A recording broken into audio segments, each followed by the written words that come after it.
For part 2 of the lab, we're actually going to build a geodatabase from scratch, and then we're going to populate it with some other data we've got. And this is an important skill to have because this is a way to organize your data in a very efficient way, and you'll be definitely using this in future labs and hopefully for future work.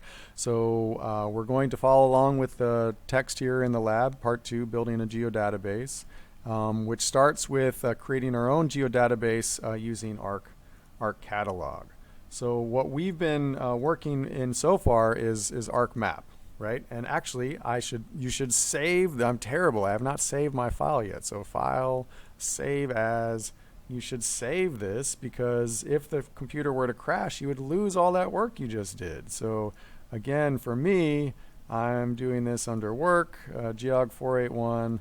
Lab 1, and I'm going to call this Lab 1 Part 1 Florida. You can give it some other name, but right, so you got to save your work. Come on, Ryan, save your work. All right, but this is in ArcMap, and that is, we're going to be getting an ArcMap again, but to create a geodatabase, we're going to do this via Arc Catalog. Now you can access Arc Catalog just through here, through clicking up here. This is a search tool. This is for different tools you want to use, or you can get to Arc Catalog here.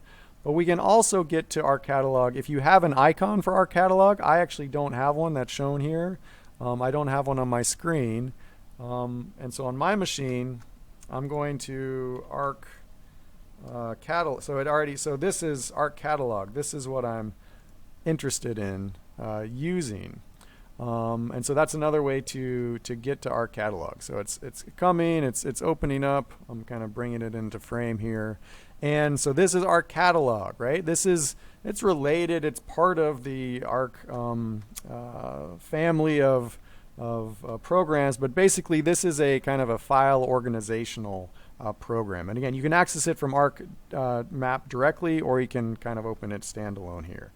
So if I look at this guy, open up Arc Catalog and connect to the working folder you created earlier. And what I mean is the folder where we've been doing our work. And so, okay, connect to a folder, this guy right here, and then we're going to navigate to where we've got our data. So again, for me, I'm in Work, 481, Lab 1, and I'll just say, or Lab 1, yeah, I'll just say, yeah, Lab 1 Geodatabases. I'll say okay. All right, so now that's where I'm looking. I can see these different subfiles here. Make sure the catalog tree panel is visible on the left-hand side. That's this catalog tree, beautiful. And then right-click on the My Work folder in the left panel and click on New File Geodatabase. Okay, so I'm going to right-click on this guy, New File Geodatabase. And we're going to give it a name. And the name we're going to give it is Lab 1. Okay, this should be easy. So then I just say Lab 1 and no spaces or anything. Great, I've got this new geodatabase. So, this is easy. And so you've got this new geodatabase you can populate with all sorts of different data objects. And now you can import some data from we're going to just happen to use some data from Arizona. We're going to bring that into the geodatabase, which currently is empty, right? We've created this thing, but it's empty. And so you just follow along with these different steps, right? So now we're going to right-click, import feature class multiple. So right-click, import feature class multiple. So it's thinking, and then it's saying, okay, where's this stuff you want? And then in the input features field, browse to Maricopa County and select the 2 shapefiles in there that start with TL.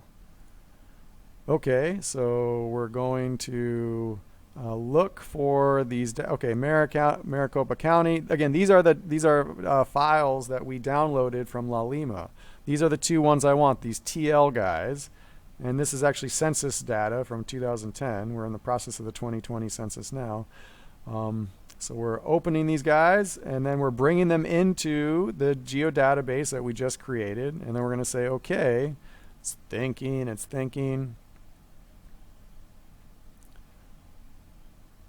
And hopefully, now if I look at this guy, right inside here. Oh, now there are these different things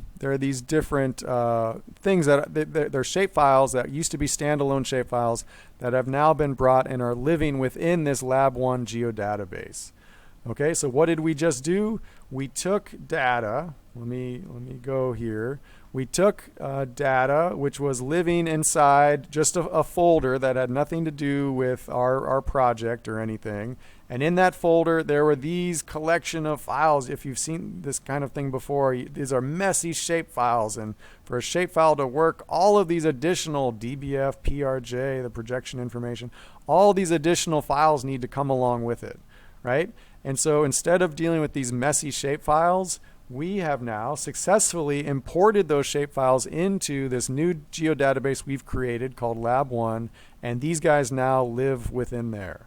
And that's great because, again, it's a centralized place for all the data to live together for the project that you're working on.